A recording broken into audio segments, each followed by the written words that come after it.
Hello বন্ধুরা, তোমরা সবাই কেমন আছো? আজকে আমি বানাবো সয়াবিন পাঁপড় আলু দিয়ে একটা নতুন রেসিপি। এটা বানানোর জন্য আমি প্রথমে সয়াবিনগুলোকে জলে ভিজিয়ে নেব। তারপরে ভালো করে সয়াবিনগুলো ভিজিয়ে নেব। ভিজিয়ে নিয়ে এখানে আমি পাঁপড়গুলোকে নিয়ে নেব। পাঁপড় আমি ছিঁড়ে টুকরো টুকরো করে নিয়েছি। তারপর আমি উপকরণগুলো দেখে দিচ্ছি তোমাদেরকে। এখানে পাঁপড়, আলু, কুমড়ো করে কাটা, মরিচ, লঙ্কা বাটা, পেঁয়াজ বাটা, জিরা বাটা, আদা রসুন বাটা, আর পেঁয়াজ কুচি করে কেটে রাখা। এখানে একটা কড়াইটা গরম হয়ে গেলে দিয়ে দেবো তেলটা গরম হতে দিচ্ছি। তেলটা মোটামুটি গরম হয়ে গেছে। তেলটা গরম হয়ে গেলে দেখো হয়ে গেছে।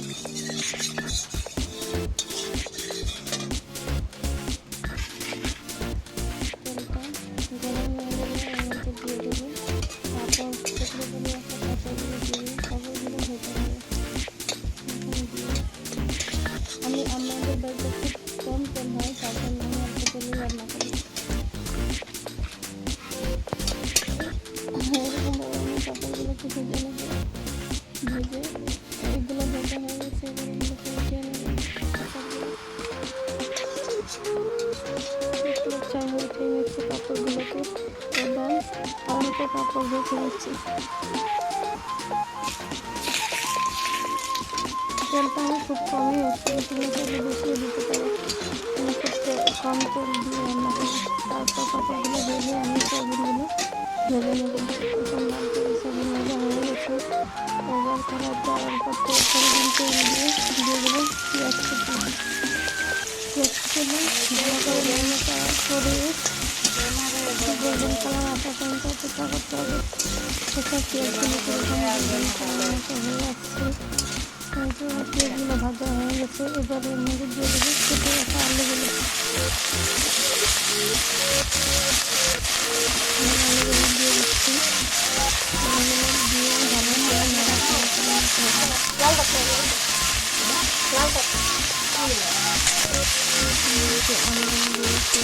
করে নেড়ে দিয়ে দেবো পরিমাণ মতো নুন, দিয়ে দেবো। তারপর দেবো হলুদ গুঁড়া। আলুগুলোকে আমি ভালো করে মিশিয়ে চলে থাকতে। এবার দেবো হলুদ গুঁড়া দিয়ে আর নাড়াচাড়া করে তারপর দিয়ে দেবো আমি মটরশুঁটিকে দিয়ে ভালো করে ভেজে নিব 5 থেকে 10 মিনিট। আমি এখানে ঢাকনা দিয়ে রান্না করবো না, আজকে ঢাকনা ছাড়াই রান্না করবো। এবার হয়ে গেছে আমার আলুগুলো কাঁচা। এর মধ্যে একটু মশলাগুলো দিয়ে দেবো পেঁয়াজ বাটা, লঙ্কা বাটা, এবার দেবো জিরে বাটা, তারপর দেবো আমি আদা রসুন বাটা। দিয়ে ভালো করে নেড়ে চেড়ে তারপর সেগুলো নেড়ে তারপর দিয়ে দেবো মশলা দেওয়া যে জলটা সেগুলো দিয়ে দেবো দুটো টমেটো কুচি।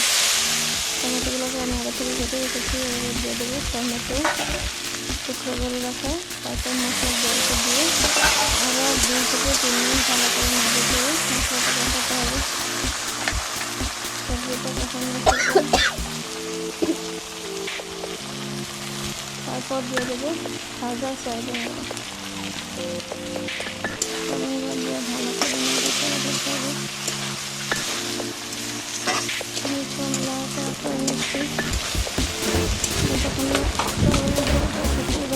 নাড়াচাড়া করতে হবে। প্রেসার ফুটে এসেছে। আবার 1 মিনিট ভালো করে নাড়াচাড়া করে এর মধ্যে দিয়ে দেবো একটু গরম জল। এই অত গরমে অল্প ঝোল খাওয়াটা বেশি ভালো। তার জন্য আমাদের বাড়িতে আজকে বলেছে ঝোল রান্না করতে চাই। আমি সয়াবিনের ঝোল রান্না করলাম। আমি 4টা বেড়ে দিয়েছি।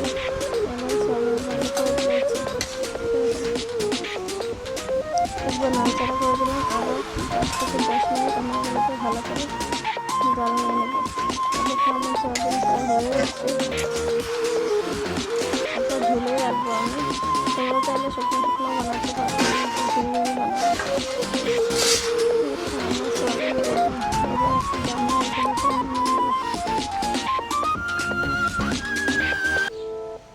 নামানো হয়ে গেছে। তো আমি একটু কম তেল দিয়ে রান্না করি, তোমরা চাইলে বেশি তেল দিতে পারো। গামলায় নামিয়ে এগুলো উপর থেকে পাঁপড় দিয়ে ছড়িয়ে দেবো। পাঁপড়টা আমি আগে দিই, আগে দিলে কীরকম হয়ে যাবে তার জন্য আমি পরে দিই পাঁপড়টা। তোমরা চাইলে কড়াইতে থাকতেও দিতে পারো, আমি তো নামিয়ে তারপরে দিই। তো আমার একদম তৈরি হয়ে গেছে সয়াবিন পাঁপড় দিয়ে রান্না করা এই রেসিপিটা।